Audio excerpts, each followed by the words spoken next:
Good morning. I hope you're all safe and well. Welcome back to another 30 minutes of lockdown support during this new second wave of COVID. Our subject for today is why do we struggle with self acceptance? And has the pressures of COVID made this more difficult? I just need to do a sound check. Can everyone hear me clearly? Obviously, I think you can see me clearly.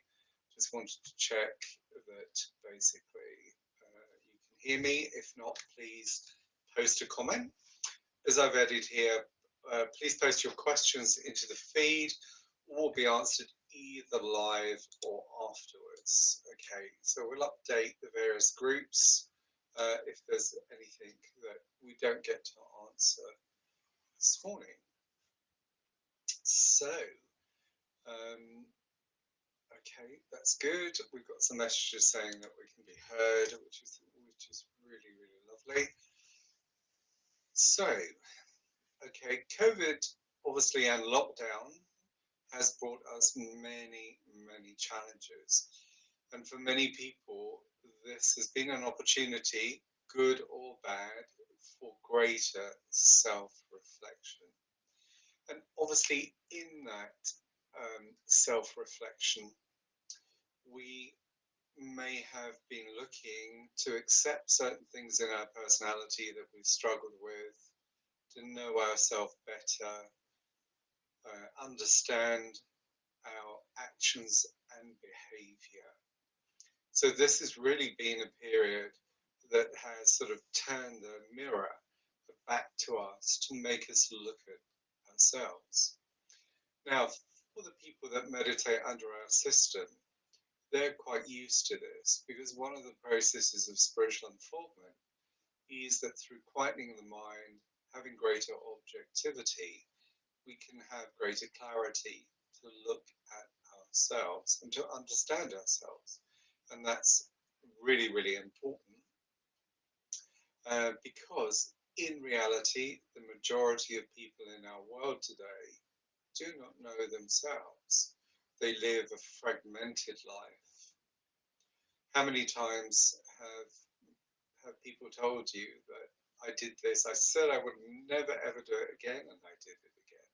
So we're caught on this carousel. I call it, especially at this time, the COVID carousel.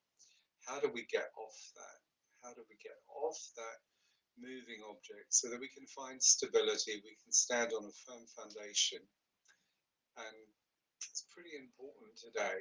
The world is an ever-changing place with more and more challenges. Unless we have a great degree of stability, we're always going to feel threatened. We're always going to be dominated by fear. So it's very important that we find that stability. So one thing for our subject today of self-acceptance, how do we accept ourselves? How do we know ourselves? So people say, oh, learn how to accept yourself. If you don't know yourself, you don't know intimately your strengths and weaknesses from an objective standpoint, then you do not have the clarity. And if you do not have the clarity, you will not make the right decisions because you're basing it on biased information that comes from your patternings, and all patternings can directly affect our behavior, but this is often the cause of insecurity where we react instead of acting. So, the first thing we need to do is to find mental clarity. Through meditational practices where we dive deep within ourselves, we become much more um, calmer, and those thought processes diminish greatly, and this gives us much more clarity, much more clarity. And that's extremely important as the first stage of understanding who we are.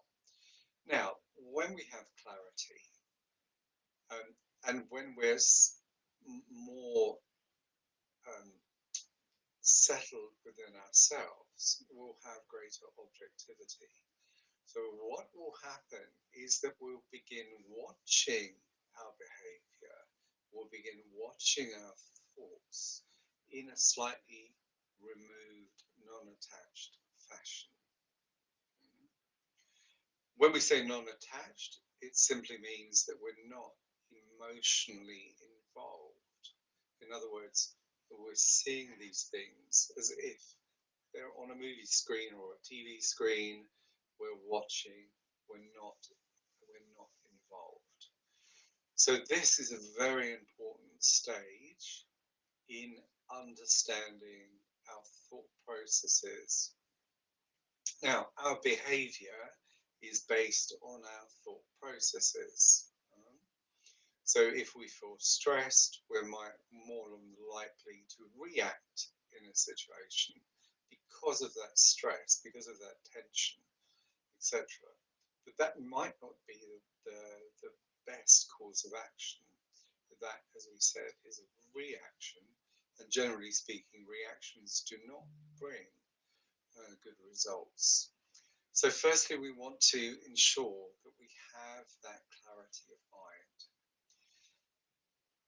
And then as we begin to know ourselves more, it is going to be easier to accept some of the things that we do not like about ourselves.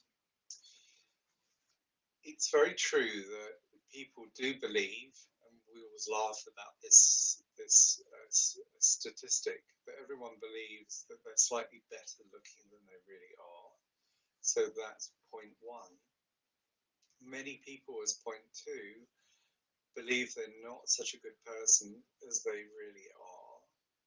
And three, for those that are more confused about their personality, they lack that clarity.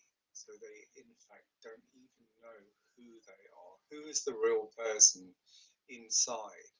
That's what we want to draw out. And it's so much easier than you could ever believe. We just have to turn from externality to internality. It's really, really that simple.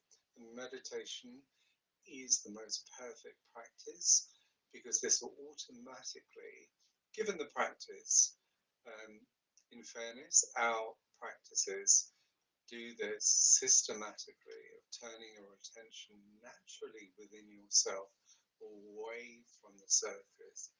Some people, when they first learn to meditate, experience, that they find it hard to keep their eyes closed for a period of time. Why? It's simply because we're so externalized. We're so externalized that we're only constantly looking outside of ourselves for solution, for answers, etc. Even though we will think to try and resolve it here, we will still look outwards for some exterior resolution. And, and that's not great, and that's not going to be very helpful. So, when the mind is confused, there are so many clouds and so many contradictions that we lack that clarity. So, as I said, the first and most important thing is to find clarity. Now, often when I do counseling for people, another big factor that suppresses our self-esteem and confidence is guilt. Sometimes we've acted in a way that's perhaps not conducive to ourselves or to others. We've said the wrong thing at the wrong time, again, because we reacted instead of acted. And therefore, we're now feeling guilty about those actions. So anything we do that is in contradiction with our own conscience, and we have this form of inner conscience, it's like a policeman that's really trying to guide us to do the right thing for us. If we go against that inner feeling, it leaves this awful void, and this void is only filled with the emotion of guilt. So most people feel guilty about things they've said, things they've done, things they didn't do or probably should have done, etc. So this again makes you feel negative. It makes you feel like you're not a good person because you're remembering that guilt that you suffer. And obviously we always look at guilt in a negative fashion. So when we've overcome those feelings of guilt, we will obviously rise our self-esteem, have more confidence, and this will help us accept ourselves much more easily. What we also have to accept that everything that happens to us happens for a reason, even if it is self-inflicted. You know, maybe we've made a mistake, we've done something, and that essentially has created problems for us. We're going to learn from that. So in reality, were there any accidents? Obviously, we want to try and avoid those negative situations, those reactions that create our behavior or create us to behave in the wrong manner, which we will regret. And because of that, we will feel guilty. So you see, this is a vicious circle that we need to break. So going back to our subject, going back to the subject, that during COVID, we are, because of a lockdown and because of not having so much social interaction, because not being so externalized, being more internalized, we find that we're looking at ourselves a lot more closely. We're looking at our reactions, we're looking at our behavior, we're looking about, you know, should I go and clean that room, or can I be bothered? You know, all these type of thoughts are going through our mind more so because of the situation. But that isn't a bad thing. This is a time for self-reflection. But again, we have to start with clarity. We have to know ourselves. As I said, the sad fact is the majority of people don't really know their self. They don't know their own self-worth. Everyone is divine. Everyone is universal. We have that universality within us. As such, we are children of God. Even if you don't believe in religion, you may still adhere to spiritual values in your life. So I always talk or use the word divinity because it is a more neutral word rather than, you know, God, which sometimes can indicate religion. It doesn't matter what, it's just terminology at the end of the day. But you are divine. You have that universal force within you. How could you essentially be a bad person? No one in the world is a bad person. Okay, some people do bad actions, okay, which create problems for them, but their essence is good. It is just because of their behavior, often because they're in predicaments or situations that they cannot handle. They don't understand themselves, they don't understand what's happening to them, and therefore they act badly. So what we try to do is not be too judgmental to these people, because simply if we were in their shoes with their conditions, maybe we would have done the same thing. But what we want to do is, if we have to judge them in any way, would be to judge the sin and not the sinner. In other words, judge the action they performed and not the actor, because the actor is essentially divine. And our quest, of course, in life is to discover that divineness. That's why we're here. Life is school.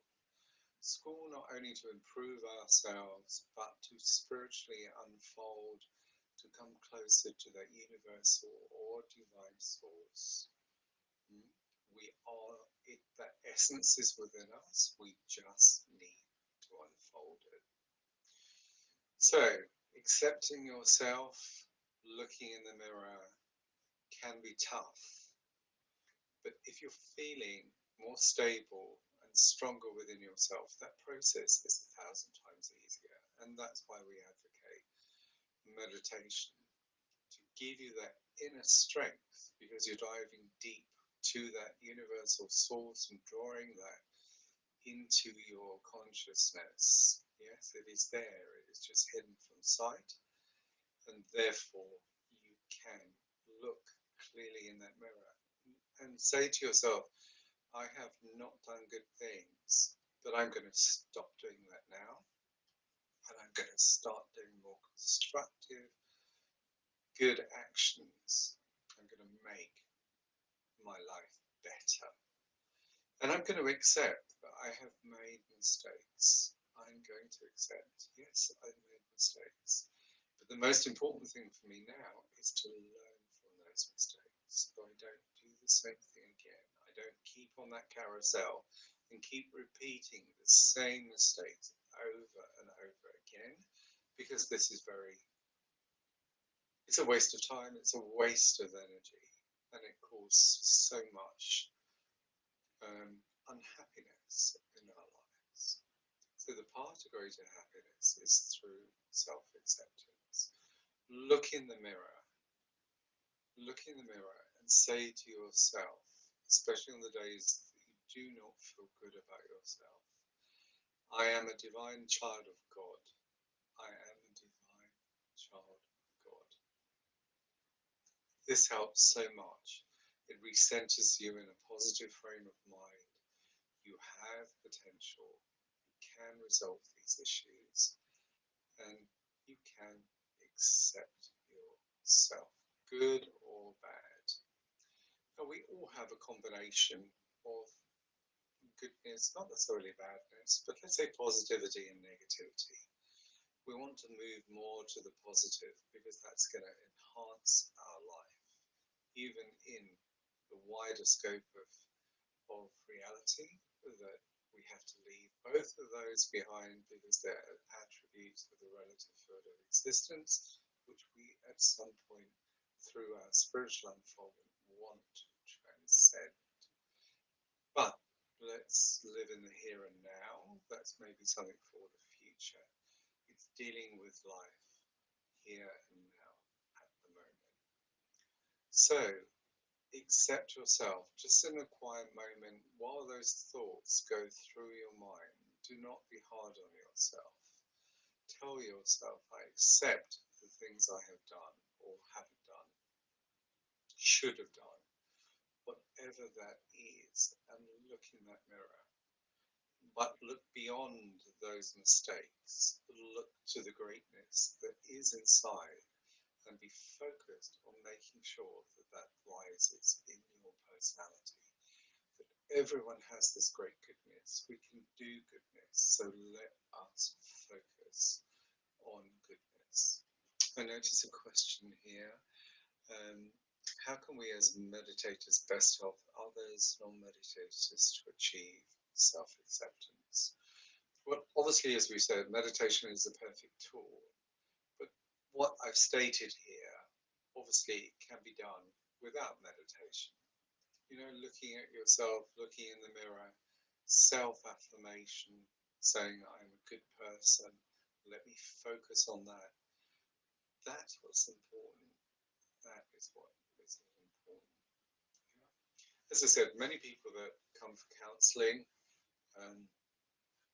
would basically not feel good about themselves. They do not feel good, you know, into the category of I'm not a good person, I'm a bad person, I've done bad things. Now, you can never move out of that frame of mind if you dwell on that. So, again, it's overcoming that guilt. It's, as we said, when you go against your conscience, it will produce guilt in you. So just say, I'm learning from my mistakes, and in learning from my mistakes, I'm going to raise my spirit. I'm going to raise my confidence. I'm going to be able to accept that I have made these mistakes, and I'm going to move forward in a new light, in a new frame of mind. This is so important.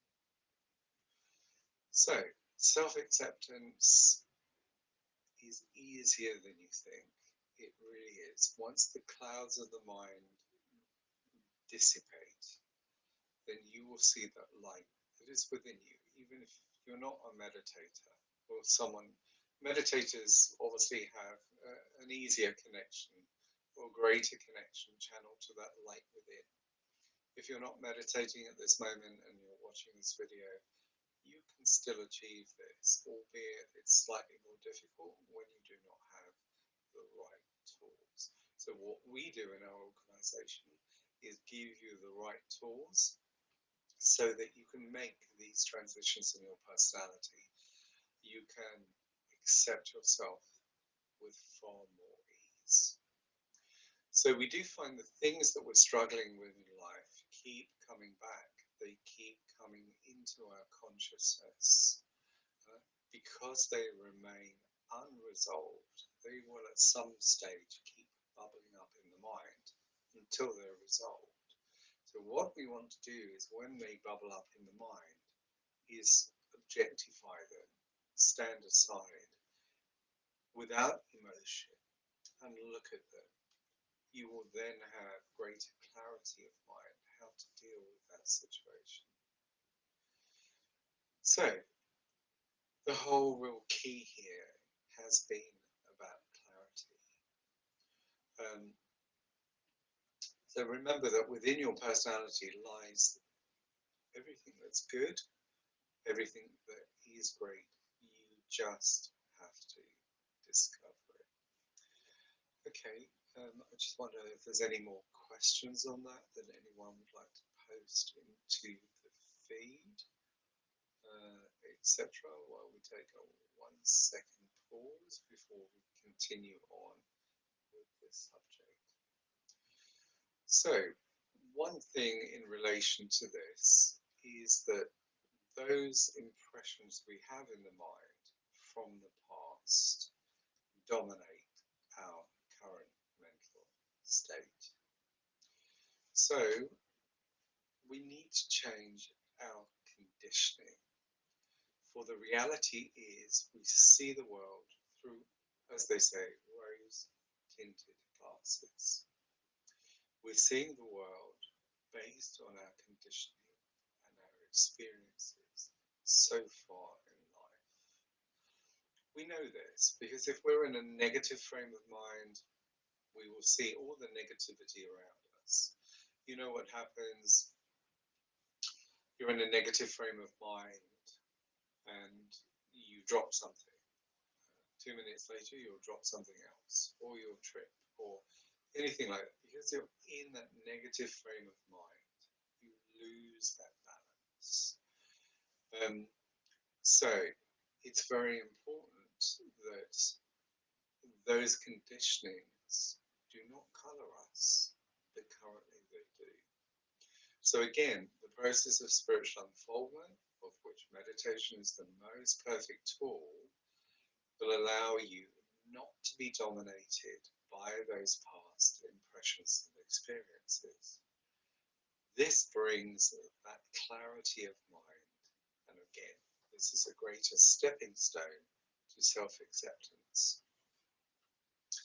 So we want to live in clarity. We want to have a clear mind, a mind that is totally objective to things that are going on around us. The problem for most people is they think of thought. This activates some emotional side of themselves, which in turn creates a lot more thoughts. So we lose clarity again. And we're then just involved with those emotions. So it's very necessary that we find that clarity and we overcome that conditioning, because that conditioning dominates our personality and forces us to act in a certain way. So it dictates our behavior. It also dictates our outlook on life. So again, it's back to having that clarity. There's another question here. I feel part of self-acceptance is accepting emotions that arise through daily life. Please can you give some practical advice on becoming more attuned to our emotions and staying with them and acknowledging them versus suppression? Well, the word here is not suppression, it is observation. That's what we need.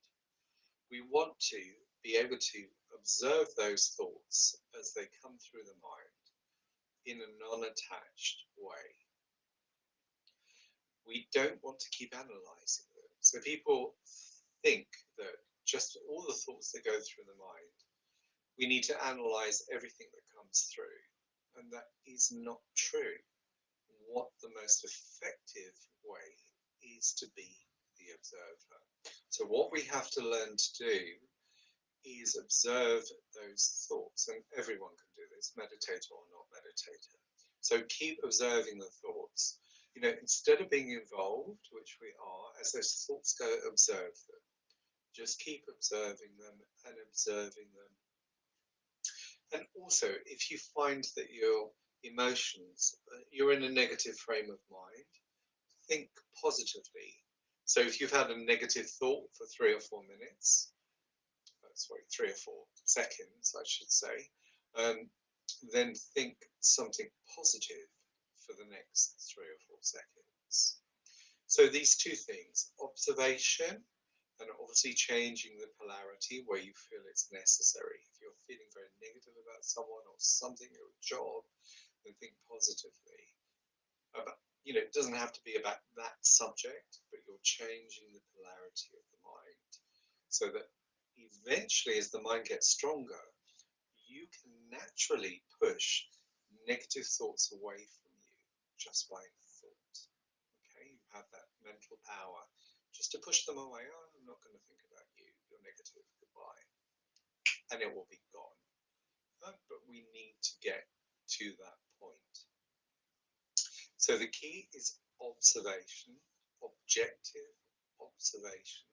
The moment you're in that state of objective observation, the power of those thoughts diminish, the mind calms down, the greater objectivity is possible, and therefore we're seeing them, as we said before, as if they're on a movie screen. We're not emotionally involved, and therefore we're standing back. Then, as we do this and become more established in this practice, we can then pick out the thoughts that we need to go back on, or to work on, or just to push away. So this is giving us much more mental agility, and we do need that. Yeah, we do need that because the mind is a very, very active piece of machinery. We want it to be. It is a tool at the end of the day. The mind is a vehicle through which our spirit expresses itself. The problem is most people are just so caught in the mind, the spirit doesn't have that true expression. So from all we've talked about today, to find that self-acceptance, we need clarity, we need to be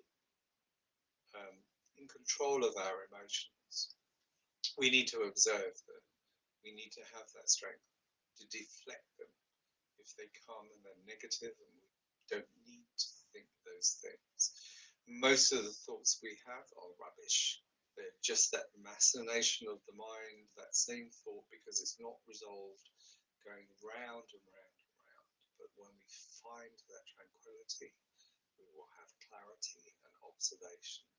And that is a great stepping stone for us to resolve the conflicts in our mind. And then self-acceptance is so much easier. You know, there's nothing wrong with saying, you know, I wasn't good. I made mistakes. You know, but I'm going to learn from them because goodness is my nature. and that should be the dominant thought in my mind. Great. Well, we've run out of time. We will be here again tomorrow at the same time. I'm trying to remember what the subject is for tomorrow, but you will see that in all the social posts. But thank you very much for joining us. Please do share this either video, because it is being recorded, not in YouTube, but it is being recorded on Facebook. So if you think this would help someone else, please share it. And please encourage them to come to the live sessions, which are Monday to Friday. Next week, there isn't one on Monday because of the previous prior commitment that we have. But Tuesday to Friday, there will be sessions. So please encourage your friends and family and work colleagues to attend and ask some questions. So thank you very much. Enjoy the rest of your day. Namaste. And we'll see you soon.